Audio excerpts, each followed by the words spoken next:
कोई जेन्युइन जो moral dilemma है ना, वो हमेशा दो मॉरल अल्टरनेटिव के बीच में होगा। एथिकल डिलेमा, मॉरल डिलेमा हम लिखें, हम एक्स वर्सेज वाई के फॉर्म में जब लिखें तो ये बोथ एक्स और वाई जो हैं, इन दोनों के पीछे मॉरल बेसिस होना चाहिए। स्टेक होल्डर पर्सपेक्टिव रखते हैं तो वो आपको कहीं ना कहीं डिलेमा आइडेंटिफाई करने पे मजबूर करता है। National duty versus global responsibility, तो कहीं ना कहीं वहां पे एथिकल डिलेमा आपके लिए क्रिएट हो जाएगा, क्योंकि डिफरेंट स्टेक होल्डर के प्रति हमारे ऑब्लिगेशंस अलग अलग होते हैं। शॉर्ट टर्म मॉरल ऑब्लिगेशन कौन सा है and long term moral obligation कौन सा है। जैसे फंडामेंटल राइट्स को भी देखो, यूपीएससी ने कहा भी है कि you may have right to do something but it may not be the right thing to do and ethics is knowing the difference between these to.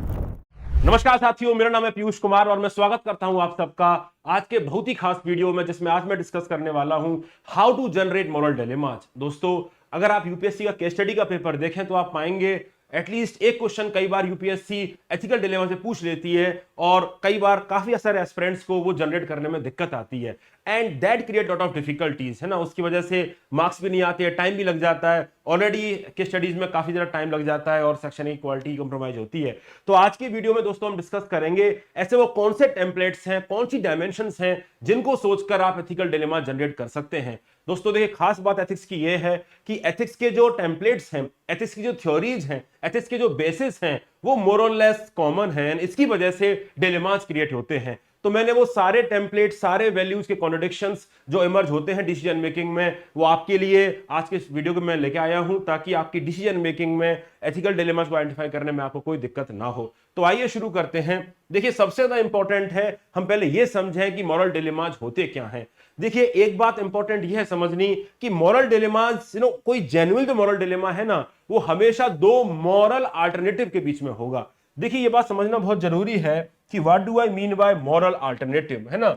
इसमें इंपॉर्टेंट चीज ये है कि हम ये समझें कि दोनों ही बेसिस में कोई ना कोई मॉरल बेसिस होना चाहिए। जो भी एक्स वर्सेस वाई आप देख रहे हैं, एक्स के पीछे भी मॉरल डिलेमा होना चाहिए, मॉरल पर्सपेक्टिव होना चाहिए, और वाई के पीछे भी जेन्युइन मॉरल मोटिवेशन होना चाहिए, तभी वो मॉरल डिलेमा कहलाएगा। जैसे यूपीएससी ने केस स्टडी पूछा था कि Sunil is a young dynamic SP officer who is posted in A district, जिसमें वो इलीगल सैंड माइनिंग माफिया के खिलाफ काम कर रहे हैं और उनके काम की वजह से सैंड माफिया काफी परेशान हो गया और अब वो उनको धमकी देता है कि भाई, अगर आपने अपनी सिंगमगिरी बंद नहीं करी तो हम आपके परिवार को परेशान करेंगे, आपको जान से मार देंगे, आपके परिवार को जान से मार देंगे।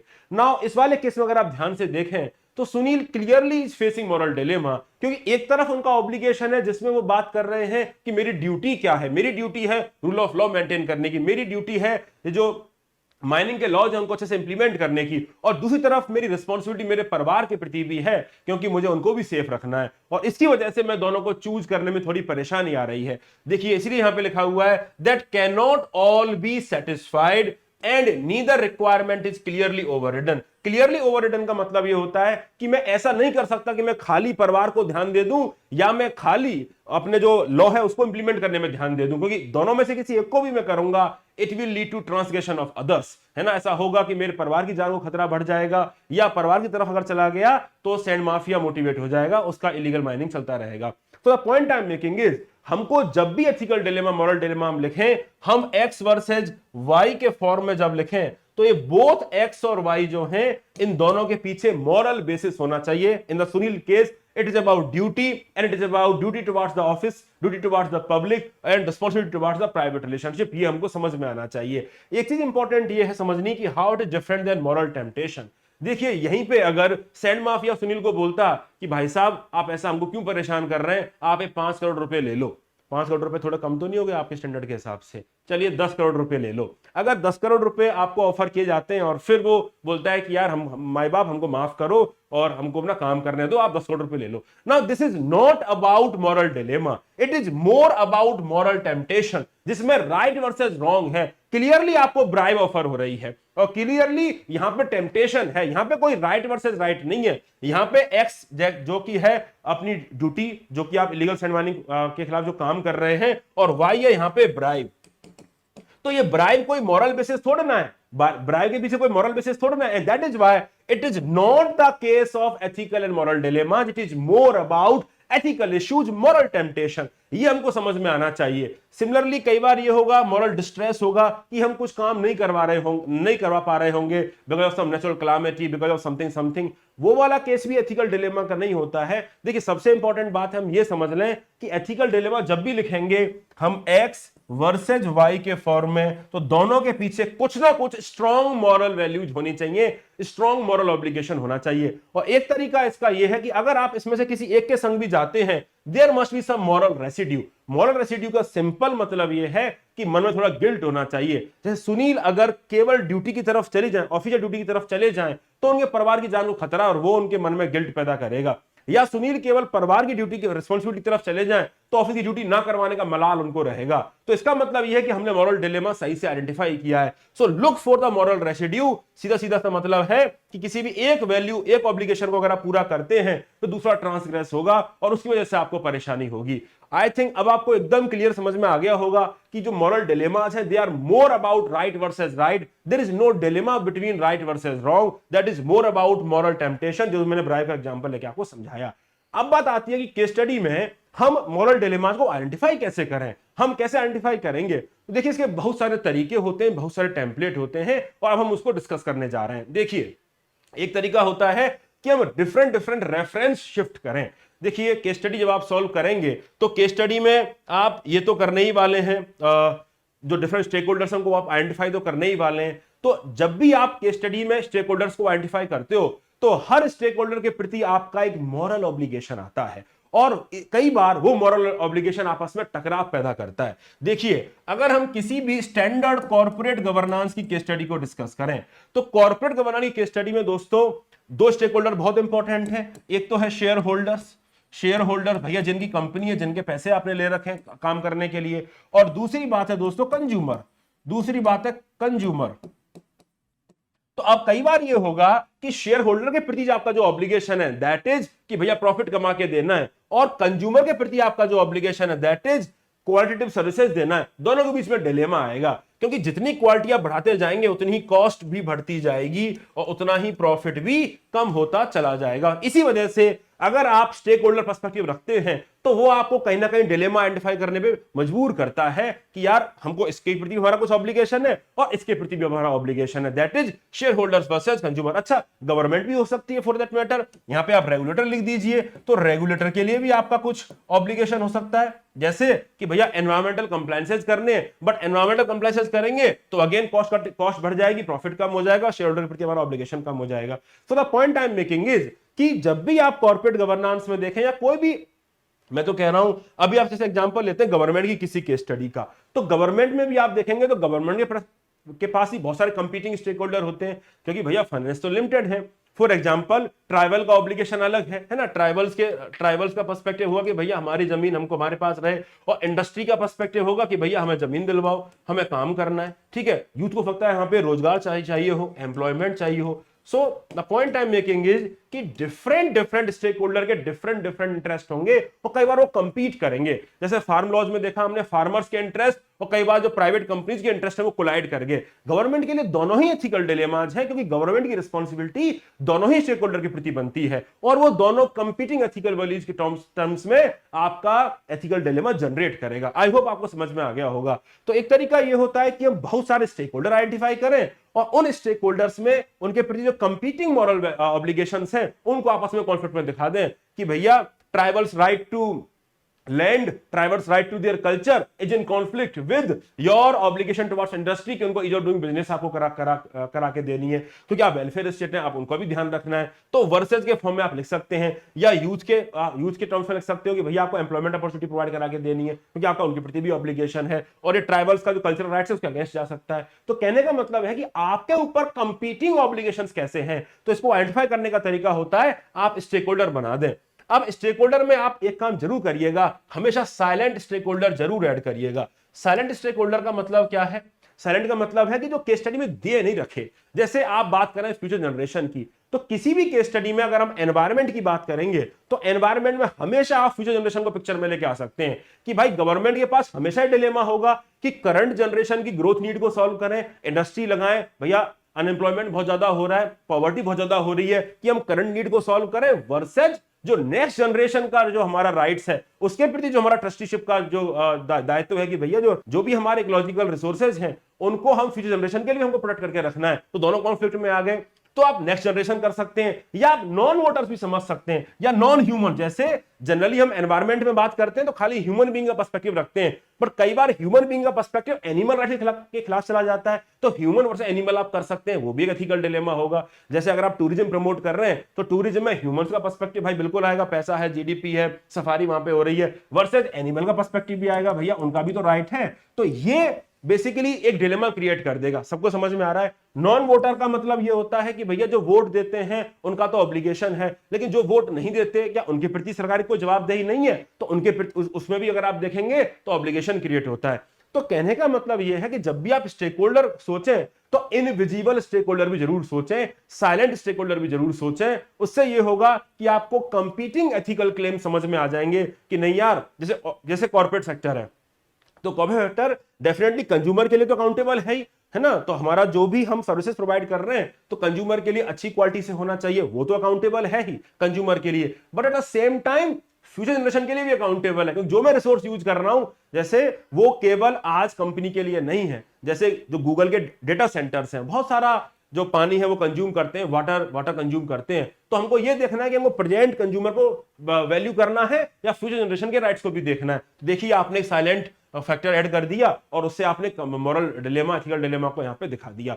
तो उम्मीद आपको समझ में आ गया होगा कि कैसे कंपीटिंग स्टेक होल्डर्स के प्रति हमारे जो ऑब्लिगेशंस हैं उनके प्रति हम समझ सकते हैं। जैसे मैं आपको बात करूं सुनील वाली केस स्टडी की, तो उसमें कौन कौन से और स्टेक होल्डर हैं, जैसे उनके सबऑर्डिनेट्स हैं, है ना। तो सबऑर्डिनेट के प्रति भी तो उनका एथिकल ऑब्लिगेशन है, क्योंकि एसपी साहब जो हैं वो लीडरशिप पोजीशन में है। तो he might set A president also कि भैया चुप हो गए, किसी ने डराया धमकाया तो चुप हो गए। तो अब इनके प्रति जो सबऑर्डिनेट के प्रति आपका जो ऑब्लिगेशन है ना, वो आप देख लीजिए कि आप देखेंगे कि यार इनको भी परेशान करा जा सकता है, या सिटीजन के प्रति आपका जो ऑब्लिगेशन है कि यार उनका ट्रस्ट एंड फेथ नहीं रहने वाला है, तो कई बार ये आपके कॉन्फ्लिक्ट में आ जाएंगे। The point I am making is कि आपकी ड्यूटी आपके प्रेसिडेंट से कई बार आ सकती है, कई बार सिटीजन के कंपैरिजन में आ सकती है। तो डिफरेंट स्टेक होल्डर को जब आप देखेंगे तो आपको कंपीटिंग एथिकल क्लेम्स नजर आएंगे और वो आपस में कोलाइड कर रहे होंगे।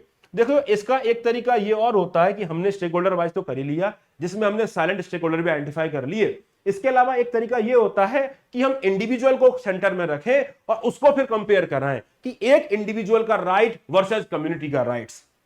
ये भी इंपॉर्टेंट है। जैसे किसी की जमीन ली जा रही है तो उस इंडिविजुअल का राइट हो सकता है प्रॉपर्टी राइट वर्सेस कम्युनिटी का राइट। एक इंडिविजुअल का freedom of speech and expression versus community का सिक्योरिटी, है ना, लॉ एंड ऑर्डर। तो इंडिविजुअल वर्सेस एक्सपाइजी कर सकते हैं, या कॉर्पोरेशन वर्सेस एक्सपाइजी। कॉर्पोरेशन वर्सेस मतलब जैसे कॉर्पोरेट है तो कॉर्पोरेट तो यार अपना प्रॉफिट खाली देख रहा है, बट क्या उसका ऑब्लिगेशन सोसाइटी के प्रति भी है, तो वहां पे आपको एथिकल डिलेमा नजर आएगा। या नेशन वर्सेस एक्सपाइजी ये कर सकते हैं कि जो कंट्रीज हैं they are looking after their own national interest. अगर आप जो इलीगल माइग्रेंट्स का इशू है उसको आप देखेंगे तो to what extent they are responsible for the refugees, क्योंकि अगर उस केस में अगर आप बात करते हैं तो उनको अपने जो सिटीजन्स हैं उनके प्रति भी ऑब्लिगेशन है और ग्लोबली भी उनके ऑब्लिगेशन है ना। जैसे कई कंट्रीज प्रोटेक्शनिज्म परस्यू करने लग गए, है ना, एनलाइटेंड सेल्फ इंटरेस्ट परस्यू करने लग गए। तो इसका मतलब कहीं ना कहीं वहां पे भी डिलेमा आपको नजर आएगा। तो कहने का मतलब है कि नेशंस का भी ग्लोबल इश्यूज को टर्म्स में देखें या ग्लोबल रिस्पांसिबिलिटी की टर्म्स में देखें, nation versus global responsibility, national duty versus global responsibility. तो कहीं ना कहीं वहां पे एथिकल डिलेमा आपके लिए क्रिएट हो जाएगा कि यार पहले वैक्सीन में किसको दूंगा, अपने सिटीजन्स को दूंगा कि बाहर के लोगों को दूंगा। वही आपका एथिकल डिलेमा क्रिएट करेगा वैक्सीन के कॉन्टेक्स्ट में अगर हम बात करें।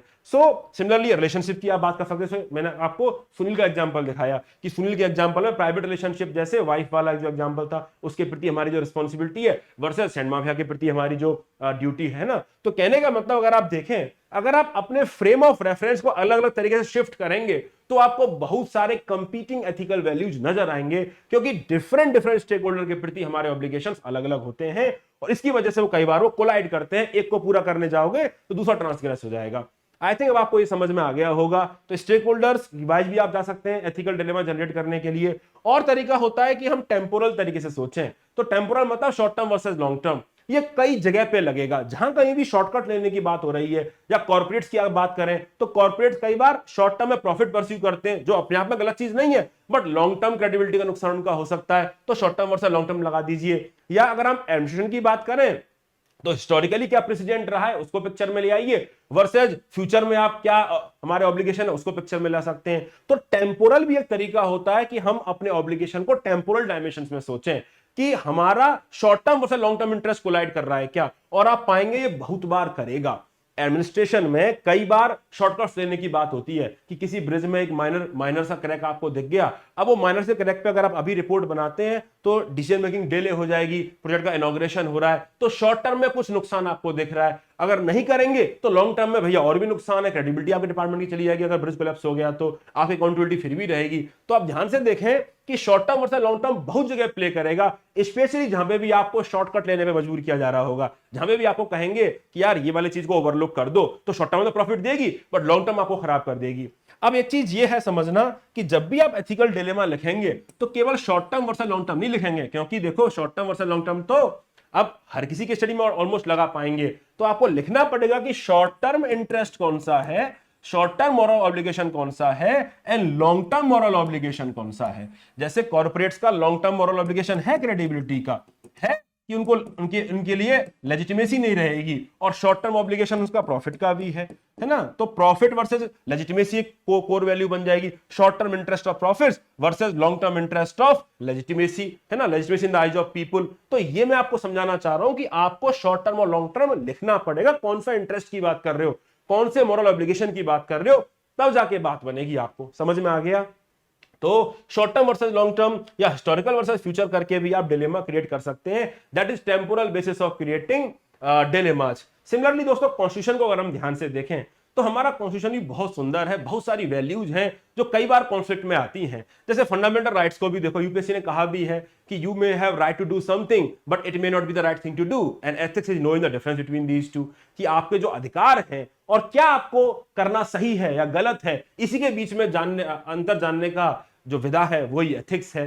तो वही है दोस्तों, फंडामेंटल राइट्स भी आपके क्या कॉन्फ्लिक्ट में आते हैं कि राइट टू रेपुटेशन किसी का डैमेज हो जाएगा आर्टिकल 21 में, और आपका खुद का आर्टिकल 19 फ्रीडम ऑफ स्पीच है, या आपका आर्टिकल 19 फ्रीडम ऑफ स्पीच है, या हम पब्लिक ऑर्डर हमारे बोलने से डिस्टर्ब ना हो जाए। To what extent we should follow religious freedom, article 25 में हमारी रिलीजियस फ्रीडम गारंटेड है, लेकिन कई बार वो जेंडर इक्वलिटी के खिलाफ जा सकती है, कई बार वो इक्वलिटी इन जनरल के खिलाफ जा सकती है ना, प्राइवेसी कई बार आपको रिस्पेक्ट करनी है, प्रोटोकॉल जजमेंट आपको क्या चलेगा राइट टू 21, बट सिक्योरिटी के लिए कई बार फेशियल रिकॉग्निशन की रिक्वायरमेंट पड़ सकती है। तो कहने का मतलब है कि कई बार कंपीटिंग क्लेम्स आपके आ जाएंगे फंडामेंटल राइट्स के कॉन्टेक्स्ट में। इसीलिए ऐसे ही डीपीएसपी आप देख लो कि भैया किसी का फ्रीडम ऑफ ऑक्यूपेशन है या फ्रीडम ऑफ ट्रेड है, ये एनवायरमेंट के प्रति आपका जो ऑब्लिगेशन है उसके खिलाफ जा सकता है, या पब्लिक हेल्थ के ऑब्लिगेशन के खिलाफ जा सकता है। जैसे टोबैको पे जो टैक्स लगाया जाता है, तो यहाँ पे है ना भाई डिलेमा कि किसी का फ्रीडम ऑफ एक्सप्रेशन है, ऑक्यूपेशन है कि वो अपना टोबैको का बिजनेस करना चाहता है ना, बल्कि उसके वो कंट्रास्ट में आएगा कि पब्लिक हेल्थ प्रमोट करनी है, क्योंकि गवर्नमेंट में कंपीटिंग क्लेम्स है ना, उसको फंडामेंटल राइट्स भी ऑनर करने हैं और उसको उसकी कुछ संवैधानिक ड्यूटीज भी हैं, डायरेक्टिव प्रिंसिपल्स भी हैं जो उसको फॉलो करने हैं for socio economic welfare of our country. तो उस केस में article 19 can go against broader जो डीपीएसपी है, और वो भी एक एथिकल डिलेमा क्रिएट कर देंगी। सबको समझ में आ रहा होगा? सिमिलरली फंडामेंटल राइट्स और फंडामेंटल ड्यूटीज कि यार रिलीजियस राइट्स को वैल्यू करें, या हमारी जो ड्यूटी है जिसमें साइंटिफिक टेम्पर प्रमोट करने की बात हो रही है, वो कई बार कॉन्फ्लिक्ट में आ जाएंगी। तो ये बैलेंस कैसे रखा जाए दोस्तों? कई बार हम सुप्रीम कोर्ट में देखेंगे तो जब कॉन्स्टिट्यूशनल मुद्दों पर चर्चा होती है तो इसी बैलेंस को ट्राई करा जाता है फाइंड करने का। एथिकल डिलेमा में हम बैलेंस कैसे करेंगे? सबरीमाला जजमेंट में जेंडर इक्वलिटी एक तरफ है और राइट टू रिलीजन एक तरफ है, तो उसके बीच का रास्ता हम कैसे निकालेंगे? तो यही दोस्तों जो सब्सटेंशियल कॉन्स्टिट्यूशनल इश्यूज होते हैं, जो कॉन्स्टिट्यूशनल बेंचेस में डिस्कस होते हैं, वो ऐसे ही कई बार जो डिलेमा के बीच का जो मिडिल पाथ है उसको निकालने की कोशिश करते हैं। तो हम समझ सकते हैं इनफैक्ट हमारा फंडामेंटल राइट डीपीएसपी कई बार कॉन्फ्लिक्ट में आते रहते हैं। तो ये भी दोस्तों एक तरीका होता है कि हम डिलेमाज ऐड कर पाए कि यार अगर हम किसी भी इंडस्ट्री को खत्म कर रहे हैं तो उसके आर्टिकल 19 में जो ऑक्यूपेशन का राइट है वो खतरे में आ सकता है, वर्सेस हमारा जो ऑब्लिगेशन है पब्लिक हेल्थ को या एनवायरमेंट को प्रमोट करने का। So that is also a good way basically to ensure to write a greater number of dilemmas in your answer writing. Similarly अगर आप एडमिनिस्ट्रेटिव पर्सपेक्टिव से देखें तो एडमिनिस्ट्रेशन में भी दोस्तों कंपीटिंग ऑब्लिगेशन होते हैं। गवर्नमेंट को अकाउंटेबल भी होना है, गवर्नमेंट को एफिशिएंट भी होना है, ट्रांसपेरेंसी भी प्रमोट करनी है, रूल ऑफ लॉ भी प्रमोट करना है, बट कंपैशनेट भी रहना है, और ये आपस में कई बार डिलेमा क्रिएट करेगा। जैसे अकाउंटेबिलिटी के डायमेंशन अगर बहुत ज्यादा बढ़ा दिए जाए, आरटीआई वगैरह बहुत ज्यादा लगाने का मौका दे दिया जाए, बहुत ज्यादा ट्रांसपेरेंसी प्रमोट करी जाए, तो कहीं ना कहीं वो एफिशिएंसी के खिलाफ हो जाएगी। आप यूपीएससी के केस को देखें तो अभी भी देखो ये प्रोविजनल आंसर की ही आपको रिलीज करते हैं। तो कहीं ना कहीं हम समझ सकते हैं कि अगर बहुत ज्यादा अकाउंटेबिलिटी ट्रांसपेरेंसी हम यहां पे प्रमोट करने लगे तो ऐसा भी तो हो सकता है कि कोर्ट केसेस में कई बार एग्जाम प्रोसेस फंस जाए और एग्जाम टाइमली कंप्लीट ना हो पाए। तो ये डिलेमा है जो एडमिनिस्ट्रेशन हमेशा फेस करेगा, अकाउंटेबिलिटी वर्सेस एफिशिएंसी का। अब इकोनॉमिक सर्वे में इस चीज को हाईलाइट करा गया है कि आरटीआई में बहुत ज्यादा जो डिस्क्लोजर्स हैं, इवन ड्राफ्ट कमेंट्स जो कई बार ब्यूरोक्रेट्स देते हैं, वो भी आरटीआई में इंफॉर्मेशन के दायरे में आ जाते हैं। और कई बार आरटीआई के थ्रू इन इंफॉर्मेशन को प्राप्त करके ब्यूरोक्रेट्स के प्रति एक विंडिकेटिव कैंपेन चलाई जाती है, जिससे उनकी एफिशिएंसी सफर करती है, जिससे वो अपने ऑनेस्ट ओपिनियन नहीं दे पाते हैं। तो ये भी एक डिलेमा क्रिएट करता है कि यार अकाउंटेबिलिटी को कितना प्रमोट करना है, एफिशिएंसी को कितना करना है। सिमिलरली ऑब्जेक्टिविटी वर्सेस कंपैशन की बात करें तो ऑब्जेक्टिविटी की अगर हम बात करेंगे तो आपको पता है कि bureaucracy is driven by rule of law. जो ट्राइबल का एग्जांपल था ओडिशा वाला, आप देखिए दैट वाज ऑब्जेक्टिविटी कि भैया दिखाइए जो है डेथ सर्टिफिकेट, तभी आपको हम पैसा दे पाएंगे। बट कई बार वो कंपैशन के खिलाफ चला जाएगा। जो पीडीएस ऑफिसर एग्जांपल आता है वो यही तो है कि हम प्रोसीजर को कितना फॉलो कर रहे हैं, ऑब्जेक्टिविटी को कितना फॉलो कर रहे हैं और कितना हम कंपैशनेट है किसी के पेन से, हमारे अंदर करुणा कितनी है, हम कितना दूसरे का दर्द समझ के उसके जो वेलफेयर है उसके लिए काम कर रहे हैं। तो कई बार ये दोनों भी कॉन्फ्लिक्ट में आते हैं। सिमिलरली वैल्यू न्यूट्रलिटी जो मैक्स वेबर कह के चले गए भैया हमको इम्पर्सनल होना चाहिए, तो इम्पर्सनलिटी कई बार लैक ऑफ इनिशिएटिव का कारण बन सकती है कि भाई आप लैक ऑफ इनिशिएटिव में फंस गए। लेकिन ये डिलेमा क्रिएट कर देगी जहां पे डेडिकेशन पब्लिक सर्विस डिमांड होगा, जहां पे करेज ऑफ कन्विक्शन डिमांड होगा। ठीक है, सिमिलरली आप बात करें ट्रुथ वर्सेस लॉयल्टी की, तो विसल ब्लोइंग केस में डिलेमा आता है। विसल ब्लोइंग में कोई भी इंफॉर्मेशन है हमको उसको बाहर जाके बताना है कि नहीं बताना, क्योंकि ऑर्गेनाइजेशन के प्रति जो लॉयल्टी है वो तो कहेगी भैया चीजों को कॉन्फिडेंशियल रखो, बाहर जाके मत बताओ। लेकिन जो ट्रुथ है वो ये डिमांड करेगा कि जनता को इसका पता होना चाहिए कि गंभीर परिणाम इसके होने वाले हैं। तो अगर आप ध्यान से देखेंगे दोस्तों तो इन सारी ही चीजों में, जैसे ये तो बहुत बार एप्लीकेबल होता है लीगल बट अनएथिकल कॉन्टेस्ट में कि आपकी लीगल अकाउंटेबिलिटी क्या है वर्सेस आपका कॉन्शियस कई बार आपको डिलेमा में डालेगा, है ना। आपका लीगल अकाउंटेबिलिटी, जैसे आप बात करें यूबीडीटी की, अनबैंक डायरेक्ट ब्लड ट्रांसफर, तो यूबीडीटी के केस में भी आपका लीगल अकाउंटेबिलिटी है। डायरेक्ट ब्लड ट्रांसफर दोस्तों इमरजेंसी में for civilian it is illegal in our country, but कई बार आपका कॉन्शियस आपको ये बोलेगा कि यार मैं ब्लड ट्रांसफर कर देता हूं, नहीं तो इस मरीज की मौत हो जाएगी। स्पेशली प्रेग्नेंट वुमेन की बात करें या रिमोट एरियाज में बात करें, जिनको नहीं पता उनको बता देता हूं कि यूबीडीटी में बेसिकली ये है कि हमारे देश में अगर आपको ब्लड ट्रांसफर करना है तो we have to source it from a recognised blood bank. But चूंकि रिकॉग्नाइज्ड ब्लड बैंक बहुत ज्यादा नहीं है हमारी कंट्री में, तो उससे और नहीं है, और कई बार डिस्टेंस भी बहुत ज्यादा है, और ब्लड की इमरजेंसी तो कहीं भी आ सकती है, रिमोट एरिया में आ सकती है, तो वहां पे कई बार यूबीडीटी को डॉक्टर्स रिजॉर्ट करते हैं। अब यूबीडीटी इज प्लेनली इलीगल, हमारी कंट्री में अलाउड नहीं है, because they want to control infectious diseases ना स्प्रेड हो जाए, एसटीडी हमारी जो है वो स्प्रेड ना हो जाए। लेकिन कई बार ये लोग इस चीज को रिजॉर्ट करते हैं to protect life of the pregnant lady. तो वही लिखा हुआ है कि लीगल अकाउंटेबिलिटी को आप ज्यादा प्रायोरिटाइज करेंगे, किसी की जान को प्रायोरिटाइज करेंगे, तो ये कई बार आपके लिए डिलेमा क्रिएट कर देगा। तो आप ध्यान से देखें दोस्तों, है ना, जैसे कई बार आपका हायरार्की का भी आता है कि आपके बॉस आपको कुछ कह रहे हैं, तो वो है आपकी लॉयल्टी टू अथॉरिटी, कि बॉस कुछ कह रहे हैं वर्सेस आपका कॉन्शियस आपको क्या कह रहा है। जैसे एक कई बार केस स्टडी आती है कि आप ब्रिज को इंस्पेक्ट करने के गए और वहां पे कुछ माइनर सा क्रैक आपको नजर आ गया। अब वो माइनर से क्रैक में आपको लगता है कि यार ये बहुत सिग्निफिकेंट इश्यू है, इससे ब्रिज हिल सकता है पूरा। आप जाके अपने सुपीरियर के पास जाते हैं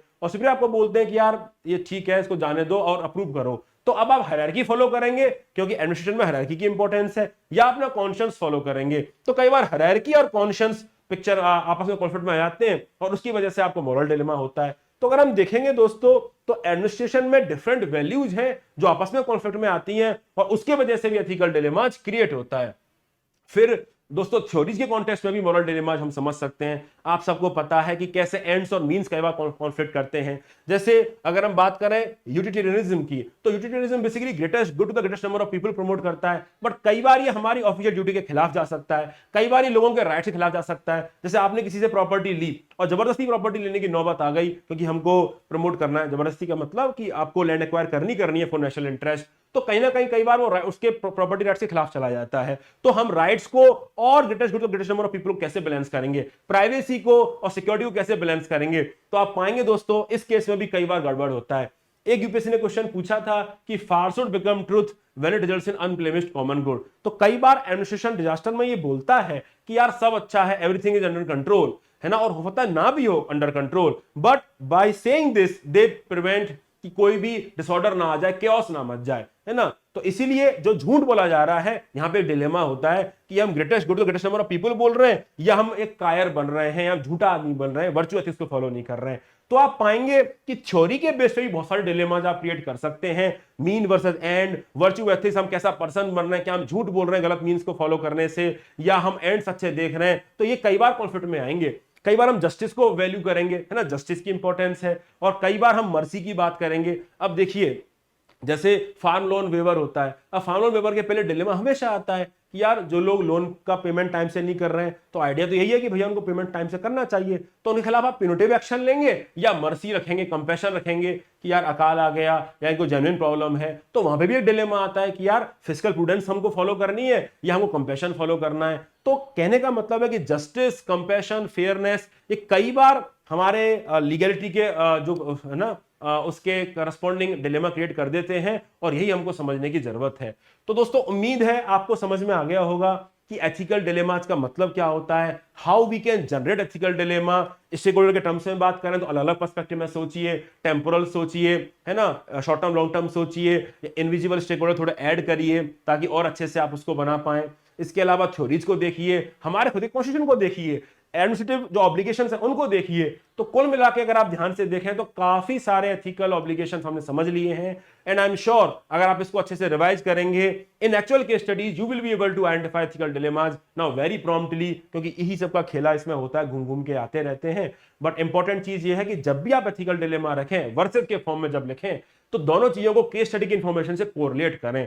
केवल short term versus long term ना लिखें। शॉर्ट टर्म बताएं कौन सा इंटरेस्ट कौन सा ऑब्लिगेशन, वर्सेस लॉन्ग टर्म कौन सा इंटरेस्ट कौन सा ऑब्लिगेशन, तभी ये डिलेमा केस स्टडी से रिलेट होगा। नहीं तो जस्टिस वर्सेस मर्सी तो आप 50 जगह लगा सकते हैं, बताना पड़ेगा, केस स्टडी से लिंक करनी पड़ेगी, हम लिखने की बात करेंगे। तो दोस्तों उम्मीद है आपको वीडियो पसंद आया होगा। प्लीज कॉमेंट सेक्शन में मुझे जरूर बताइएगा आपको कैसा लगा, क्या आपसे इससे आपको हेल्प हो रही है एथिकल डिलेमा आइडेंटिफाई करने में। थोड़ी पीवाईक्यू प्रैक्टिस करिएगा, I am sure things will be good.